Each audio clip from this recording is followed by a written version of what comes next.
किसान भाइयों नमस्कार। पाटीदार फार्मिंग चैनल में स्वागत है आप सभी का। किसान साथियों, आप जो मोबाइल स्क्रीन पर चने की वैरायटी देख रहे हैं, ये साथियों हमारा पूसा मानव चना है। और साथियों आज लगभग 49-50 दिनों की अवस्था पर ये चने की फसल हो चुकी है।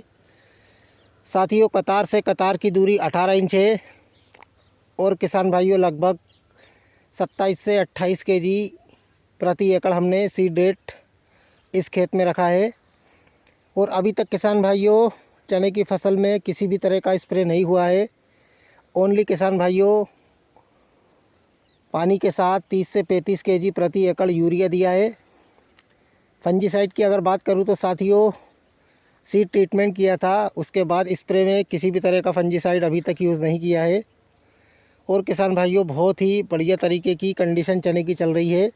किसी भी तरह का उकटा रोग, उमसना, विल्ट, तना गलन, चने का पीला पड़ना या साथियों जो भी ज़मीन से जुड़ी फंगस होती है चने की फसल में बिल्कुल भी नहीं है। आप बिल्कुल ये देख सकते हैं। ये पूरा प्लॉट में जूम कर को आपको दिखाता हूँ तो ये आप बिल्कुल देखिए। किसान साथियों ये बिल्कुल एक आदर्श सीड रेट है। लगभग आप 25 से 30 केजी प्रति एकड़ सीड रेट लगाएं। इससे ज़्यादा भी किसान भाइयों नुकसान देता है और कम में भी किसान भाइयों हमको नुकसान होता है। तो देखिए आप 18 इंच लाइन से लाइन की दूरी है, फिर भी किसान भाइयों लगभग 10 दिनों में ये जो जगह आपको खाली दिखाई दे रही है ये पूरी तरह भर जाएगी। दूरी अगर हम मेंटेन करें तो किसान भाइयों बहुत ही शानदार तरीके से ब्रांचेस निकलती है। चने की फसल को जगह मिलती है ब्रांचिंग निकालने के लिए। तो किसान साथियों ये देखिए आप बिल्कुल कितनी बढ़िया तरीके से चने की फसल में ये ब्रांचेस निकल रही है। किसी भी तरह का किसान भाइयों इसमें अभी भाजी तोड़ाव या ऊपर से डीरे तोड़ना कुछ भी नहीं किया है। इसके बावजूद भी लाजवाब तरीके से ये चने की फसल चल रही है। किसान भाइयों लगभग अब फ्लावरिंग के पहले इसमें जो भी स्प्रे का कार्य है वो मैं करूँगा, क्योंकि साथियों फूलों को पहले अगर हम एक स्प्रे कर दे इल्लियों का, एक टॉनिक का, एक फंजीसाइड लगा दे तो चने की फसल में बहुत ही उसका अच्छा रिज़ल्ट मिलता है। चने में जो सूखने की समस्या है वो नहीं आती है अगर प्रिवेंटिव तौर पर हम फंजीसाइड लें। और किसान भाइयों फूलों का सफ़र जब शुरू हो उसके पहले हम कोई सा भी एक बायो स्टूटमेंट टॉनिक आता है उसे ले लें। और किसान भाइयों इल्लियों के लिए एक अच्छा कीटनाशक ले लें।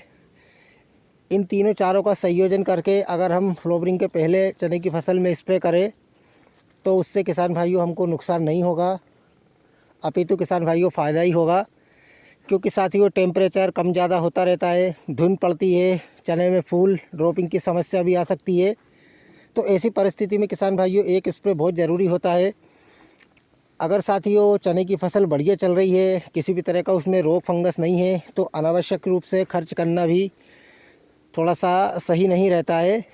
जब फसल खुद बोलने लगे कि मुझे दवाइयों की, टॉनिक की, फंजीसाइड की आवश्यकता है तो ही आप उसे ये तीनों चीज़ें स्प्रे के रूप में दें, अपितु व्यर्थ में आप खर्च ना करें।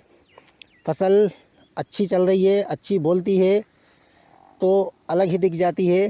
तो साथियों ये अभी तक 50 दिन की अवस्था पर किसी भी तरह का स्प्रे नहीं हुआ है और एक पानी दिया है, उसके साथ साथियों 30 से 35 केजी यूरिया दिया है। और अब किसान भाइयों जैसे जैसे फसल आगे चलेगी, फसल में जो भी रोग बीमारी आएंगे किसान साथियों उनको बिल्कुल स्प्रे के माध्यम से कंट्रोल किया जाएगा। और साथियों समय समय पर जैसी भी मेरी फसल बनती है मैं आपको शॉर्ट के द्वारा, वीडियो के द्वारा पूरी जानकारी देता रहूँगा। धन्यवाद।